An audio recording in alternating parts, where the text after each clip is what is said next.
भारत माता शिव शक्ति अवतार। आज है 28 मार्च 2025। रिवाइज डेट है 13/9/1967।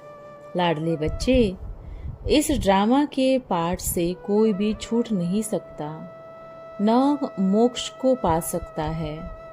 सब धर्म वालों को नंबरवार आना ही है। बाप समझाते हैं यह तो बना बनाया अविनाशी ड्रामा है। ओम नमः शिवाय। स्टूडेंट जब पढ़ते हैं तो खुशी से पढ़ते हैं। रूहानी बच्चे भी जानते हैं बेहद का बाप जो टीचर भी है हमको बहुत रुचि से पढ़ाते हैं। उस पढ़ाई में तो बाप अलग होता है, टीचर अलग होता है। अगर कोई बाप ही टीचर होता है तो बहुत रुचि से पढ़ाते हैं, क्योंकि फिर भी ब्लड कनेक्शन होता है ना, अपना समझकर बहुत रुचि से पढ़ाते हैं। यहाँ यह है रूहानी बाप जो रूहानी टीचर भी है। हम सभी बच्चे हैं, बाप ही अपने बच्चों को पढ़ाते हैं। कितना रुचि से पढ़ाते होंगे। बच्चों को भी कितना रुचि से पढ़ना चाहिए, क्योंकि डायरेक्ट बाप पढ़ाते हैं। हर एक बात अच्छी रीति समझाते रहते हैं और एक ही बार आकर पढ़ाते हैं। कई बच्चों को पढ़ते पढ़ते विचार आती है यह नाटक रचा ही क्यों है, इनसे क्या फायदा, बस फिर ऐसे चक्र लगाते रहेंगे। भगवान ने ऐसा खेल क्यों रचा है जो आवागमन से छूट ही न सके। इनसे छूट जाए तो अच्छा है, इसे तो मोक्ष मिल जाए। इस आवागमन से सुख दुख से छूट जाए। बाप कहते हैं यह कब हो नहीं सकता। मोक्ष के लिए पुरुषार्थ करना ही व्यर्थ हो जाता है। बाप ने समझाया है एक भी आत्मा पाठ से छूट नहीं सकती। आत्मा में कितना अविनाशी पाठ भरा हुआ है, वह है ही अनादि अविनाशी। बिल्कुल एक्यूरेट अंदाज एक्टर्स का है, एक भी कम जास्ती नहीं हो सकता। इस ड्रामा के पाठ से कोई भी छूट नहीं सकता, न मोक्ष पा सकते हैं। सब धर्म वालों को नंबरवार आना ही है। बाप समझाते हैं यह तो बना बनाया अविनाशी ड्रामा है। तुम भी कहते हो बाबा अब हम जान गए हैं कैसे हम पूरा 84 का चक्र लगाते हैं। यह भी समझते हो जो पहले पहले आते हैं वह ही 84 जन्म लेते होंगे। पीछे आने वालों का जरूर कम जन्म होगा। छुट्टी की बात नहीं, यह तो पुरुषार्थ करने का है। पुरानी दुनिया से नई दुनिया जरूर बननी है। बाबा हर बात बार बार समझाते रहते हैं, क्योंकि नए नए आते हैं, उनको आगे की पढ़ाई कौन पढ़ावे। तो बाप नए नए को देख देख कर फिर पुरानी पॉइंट रिपीट करते हैं। मुख्य है गीता। बच्चों को गीता का रेफरेंस पहले पहले देना होता है, क्योंकि कह देते हैं बाप सर्वव्यापी है, कुत्ते बिल्ली में है, पत्थर भीतर में भी कह देते हैं। परमात्मा है गणेश का, हनुमान का, जिसकी पूजा करते हैं साक्षात्कार हो जाता है। तो समझते हैं भगवान सब में है। दूसरी बात, मूंछ क्यों है, शास्त्रों में सर्वव्यापी की बात क्यों आई। कि यहाँ बाप कोई कोई बच्चों में प्रवेश हो वाणी सुनाते हैं तो समझते हैं परमात्मा सब में है। कोई कोई में प्रवेश करते हैं, सब में प्रवेश करते नहीं हैं। बच्चियां खुद अपना अनुभव सुनाती हैं। आज तो जैसे बाबा ने प्रवेश कर बड़ा जोर से मुरली चलाई, बहुत खुशी हुई, बहुतों को उठाया। और मनुष्य तो नेति नेति करते आए हो। हम नहीं जानते, दुनिया में कोई भी ऐसा मनुष्य नहीं जो रचता और रचना के आदि मध्य अंत को जानता हो। जैसे तुम अभी जानते हो, तुम्हारी बुद्धि में अभी सारा नॉलेज है। जानते हो शुरू से ही लेकर कैसे हम पाठ बजाते आए हैं, तुम यथार्थ रीति जानते हो। कैसे है चक्र फिरता है, आत्माएं कैसे नंबरवार आती हैं, कितने जन्म लेते हैं। इस समय ही बाप आकर ज्ञान की बातें सुनाते हैं। सतयुग में तो है ही प्रारब्ध, यह इस समय तुमको ही पढ़ाया जाता है। गीता में भी शुरू और अंत में यह बात ही आती है, मन मना भो। पढ़ाया जाता है स्टेटस पाने लिए, राजा रानी बनने लिए, अब पुरुषार्थ करते हैं और धर्म वालों को तो समझाया जाता है, वह नंबरवार आते हैं। धर्म स्थापक के पिछाड़ी सबको आना होता है। राजाई की बात नहीं, एक ही गीता शास्त्र है जिसकी बहुत महिमा है। भारत में ही बाप आकर सुनाते हैं और सबकी सद्गति करते हैं। वह धर्म स्थापक जो आते हैं वह जब मरते हैं तो फिर बड़ी तीर्थ बना देते हैं। वास्तव में सबका तीर्थ यह भारत ही है, जहाँ बेहद का बाप आते हैं। बाप ने भारत में ही आकर सर्व की सद्गति की।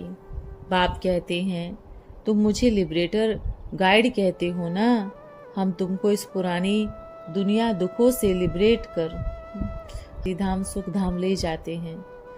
बच्चे समझते हैं हम वाया शांति धाम सुख धाम जाएंगे, बाकी सब शांति धाम में चले जाएंगे। बाप आकर सद्गति करते हैं। जो भी धर्म स्थापक हैं सब यहाँ ही है, सबकी सद्गति बाप ही आकर करते हैं। बाप का जन्म मरण तो है नहीं, बाप आया है फिर चला जाएगा। उनके लिए नहीं कहेंगे कि मर गया, जैसे शिवानंद के लिए कहेंगे शरीर छोड़ दिया। फिर क्रियाक्रम आदि बहुत कुछ करते हैं। यह बाप चला जाएगा तो इनका क्रियाक्रम सेरेमनी आदि कुछ भी नहीं करना होता है। उनका तो आने का भी पता नहीं पड़ता है, क्रियाक्रम आदि की बात ही नहीं है। और सभी मनुष्यों की क्रियाक्रम करते हैं, बाप की क्रियाक्रम होती ही नहीं है, उनका शरीर ही नहीं है। सभी मनुष्य सरसों मिसल पीस कर खल्लास हो जाते हैं। सतयुग में ये ज्ञान भक्ति की बात होती ही नहीं, यह अभी चलती है और सभी भक्ति ही सिखलाते हैं। आधा कल्प है भक्ति, रावण राज्य में भक्ति शुरू होती है, फिर आधा कल्प ज्ञान रहता है। बाप आकर ज्ञान का वर्षा देते हैं। ज्ञान कोई वहाँ साथ नहीं चलता है, वहाँ बाप को याद करने की दरकार नहीं रहती। मुक्ति है, वहाँ याद करना होता है क्या? नहीं। भक्ति भी पीछे वृद्धि होती है, पहले होती है अव्यभिचारी भक्ति, फिर व्यभिचारी। इस समय तो अति व्यभिचारी भक्ति है, इसको रौरव नरक कहा जाता है। एकदम तीखे ते तीखा नरक है, फिर बाप आकर तीखे ते तीखा स्वर्ग बनाते हैं। इस समय है 100% दुख, फिर 100% सुख शांति होगा। आत्मा अपने घर जाए विश्राम पाएगी, समझाने में बड़ा सहज है। अभी तुम समझते हो, रचना के आदि मध्य अंत को बाप द्वारा जान गए हैं। बाप कहते हैं मैं आता ही तब हूँ जब नई दुनिया की स्थापना कर पुरानी दुनिया का विनाश करना है। इतना सब कार्य सिर्फ एक तो नहीं करेंगे, खिदमतगार बहुत चाहिए। इस समय तुम बाप के खिदमतगार बनते हो, भारत की खास सच्ची सेवा करते हो। सच्चा बाबा सच्ची सेवा सिखलाते हैं, अपना भी भारत का भी और विश्व का भी कल्याण करते हो तो कितना रुचि से करना चाहिए। बाप कितना रुचि से सर्व की सद्गति करते हैं। अब भी सद्गति होनी है, जरूर यह है शुद्ध अहंकार, शुभ भावना। तुम सच्ची सेवा करते हो परंतु गुप्त, आत्मा करती है शरीर द्वारा। तुमसे बहुत पूछते हैं तुम्हारा उद्देश्य क्या है? बोलो हमारा उद्देश्य है विश्व में सतयुगी सुख शांति का राज्य स्थापन करना। हम हर 5000 वर्ष बाद विश्व में शांति श्रीमत पर स्थापन कर विश्व शांति की प्राइज लेते हैं। नरकवासी से स्वर्गवासी बनना कम प्राइज है क्या? लोग पीस प्राइज लेकर खुश होते हैं, मिलता कुछ भी नहीं। सच्ची पीस प्राइज तो हम बाप से ले रहे हैं।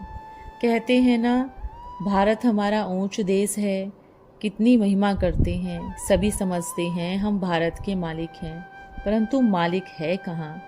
अभी तुम बच्चे जानते हो हम बाबा के श्रीमत पर राज्य स्थापन करते हैं। हथियार पवार तो कुछ भी नहीं है, दैवी गुण धारण करते हैं, इसलिए तुम्हारा भी गायन है, पूजन है। अम्बा के देखो कितने पुजारी है, परंतु अंधश्रद्धा। अम्बा कौन है, ब्राह्मण व देवता, यह भी पता नहीं। अम्बा भगवान तो नहीं है, अम्बा तो ब्राह्मणी ही है। तुम उनकी औलाद हो, ब्रह्मा आदि देव उनकी बेटी है। अम्बा, काली, दुर्गा, सरस्वती आदि आदि बहुत नाम हैं। यहाँ भी नीचे अम्बा का छोटा सा मंदिर है, अम्बा को भुजाएं दे दी है। ऐसे तो है नहीं, यह सब है अंधश्रद्धा। क्राइस्ट, बुद्ध आदि आए, उन्होंने अपना धर्म स्थापन किया, तिथि तारीख सब बनाते हैं। ब्लाइंड फेथ की बात नहीं है। यहाँ भारतवासियों को कुछ भी पता नहीं है हमारा धर्म किसने और कब स्थापन किया, इसलिए कहा जाता है ब्लाइंड फेथ। अभी तुम पुजारी हो, पूज्य बन रहे हो, तुम्हारी आत्मा भी पूज्य है तो शरीर भी पूज्य है। तुम्हारी आत्मा की भी पूजा होती है, फिर देवता बनते हो तो भी पूजा होती है। यही निराकार, वह सदैव पूज्य है, वह कब पुजारी नहीं बनते हैं। तुम बच्चों के लिए कहा जाता है आप ही पूज्य, आप ही पुजारी। बाप तो एवर पूज्य है। यहाँ आकर बाप सच्ची सेवा करते हैं, सबको सदगति देते हैं। बाप कहते हैं अब मामेकम याद करो, दूसरे कोई देहधारी को याद नहीं करना है। यहाँ तो बहुत हिंदू मुसलमान की जाकर पूजा करते हैं, पाँव पड़ते हैं। कितनी अंधश्रद्धा है। बाप ने तुमको अब हम सो का अर्थ समझाया है। वह तो कह देते हैं शिवो हम, आत्मा सो परमात्मा। अब बाप ने करेक्ट बताया है। अब जज करो भक्ति मार्ग में राइट सुना है या हम राइट बताते हैं। हम सो का अर्थ बहुत लंबा चौड़ा है। हम सो ब्राह्मण, फिर हम सो देवता बन रहे हैं, फिर क्षत्रिय बनेंगे, फिर शूद्र कुल में आएंगे। हम आत्मा चक्र में ऐसे आती है। विराट रूप का चित्र भी है, इसमें चोटी ब्राह्मण और बाप को दिखाया नहीं है। देवताएं कहाँ से आए? कलयुग में तो है शूद्र वर्ण, सतयुग में फट से देवता वर्ण कैसे होगा? कुछ भी समझ नहीं है। भक्ति मार्ग में कितने मनुष्य रहते हैं। कोई ने ग्रंथ पढ़ लिया, ख्याल आया मंदिर बना लिया, बस ग्रंथ बैठ सुनाएंगे। बहुत मनुष्य आ जाते हैं, बहुत फॉलोअर्स बन जाते हैं, फायदा कुछ भी नहीं। आजकल शास्त्र बहुत सुनाते हैं, बहुत दुकान निकल गई है। अब यह सब दुकान खत्म हो जाएगी। यह सब है दुकानदारी भक्ति मार्ग में है। इनसे बहुत धन कमाते हैं। सन्यासियों को वास्तव में शिव की पूजा करनी नहीं चाहिए। वह है ही ब्रह्म योगी, तत्व योगी। जैसे भारतवासी वास्तव में है देवी देवता धर्म के, परंतु हिंदुस्तान में रहने कारण हिंदू धर्म कह देते हैं। वैसे ब्रह्म तो महतत्व है ना, जहाँ आत्माएं रहती है। उन्होंने फिर ब्रह्म ज्ञानी, तत्व ज्ञानी नाम रख दिया है। नहीं तो ब्रह्म तत्व है रहने का स्थान। तो बाप समझाते हैं कितनी भारी भूल कर दी है। वह सब है ब्रह्म में, मैं आकर सब भ्रम दूर करता हूँ। भक्ति मार्ग में कहते हैं हे प्रभु तुम्हारी गतिमत न्यारी है। गति तो कोई कर नहीं सके, मत तो अनेक की मिलती है। यहाँ एक की मत कितनी कमाल कर देती है, सारे विषयों को चेंज कर देती है। अभी तुम बच्चों की बुद्धि में हैं, इतने सब धर्म कैसे आते हैं? फिर आत्माएं कैसे अपने अपने सेक्शन में जाकर रहती है? यह सब ड्रामा में नोंद है। यह भी बच्चे जानते हो। दिव्य दृष्टिदाता एक बाप ही है। मेरा पाठ है साक्षात्कार कराने का। साक्षात्कार होने से कितना खुशी हो जाती है। मिलता तो कुछ भी नहीं। ऐसे नहीं कि साक्षात्कार से कोई निरोगी बन जाते हैं। ऐसा नहीं साक्षात्कार से कोई निरोगी बन जाते हैं या धन मिलता है, नहीं। सिर्फ साक्षात्कार की खुशी होती है। जिसकी भक्ति करते हैं वे चैतन्य में देखने में आते हैं। बाप कहते हैं साक्षात्कार से कोई फायदा नहीं है। मीरा को साक्षात्कार हुआ परंतु मुक्ति थोड़ी ही पाई। मनुष्य समझते हैं वह रहती ही वैकुंठ में थी, परंतु वैकुंठ कृष्णपुरी कहाँ है? यह सब है साक्षात्कार। बाप बैठ सब बातें समझाते हैं। इसको भी पहले वैकुंठ का साक्षात्कार हुआ तो बहुत खुश हो गया। वह भी जब देखा मैं महाराजा बनता हूँ, विनाश भी देखा, फिर राजाई का भी देखा, तब निश्चय बैठा ओहो मैं तो विश्व का मालिक बनता हूँ। बाबा की प्रवेशता हो गई। बस बाबा यह सब आप ले लो, हमको तो विश्व की बादशाही चाहिए। तुम भी यह सौदा करने आए हो। जो ज्ञान उठाते हैं उनको फिर भक्ति से जैसे कि वैराग्य आ जाता है। बहुत है जो भले ज्ञान भी लेते हैं फिर भी भक्ति की जो हेर पड़ी हुई है, अम्बा का दर्शन करना, यह करना, तीर्थों पर जाना हेर पड़ी है तो चले जाते हैं। सेंटर संभालने वाली ब्राह्मणी भी कोई के साथ यात्रा पर चली जाती है। कोई कहते हैं हमारे साथ तीर्थ यात्रा पर चलो तो घूमने चले जाते हैं। कच्चे हैं ना। अच्छा, ओम नमः शिवाय। आज का वरदान है राज्याधिकारी आत्मा भव। भविष्य राज्याधिकारी वह बनेंगे जो अभी से अपने संस्कार, स्वभाव और संकल्प के अधीन नहीं बनेंगे। जो अभी भी अपने संकल्प के अधीन होते हैं तो वह अधिकारी हुआ, वह संकल्पों के भी अधीन हुआ ना। तो इसलिए अब संकल्पों के भी अधीन नहीं, स्वभाव संस्कार के भी अधीन नहीं होना। जो अब से इन सब के अधिकारी बनेंगे वह ही वहाँ राज्य अधिकारी बनेंगे। ओम नमः शिवाय।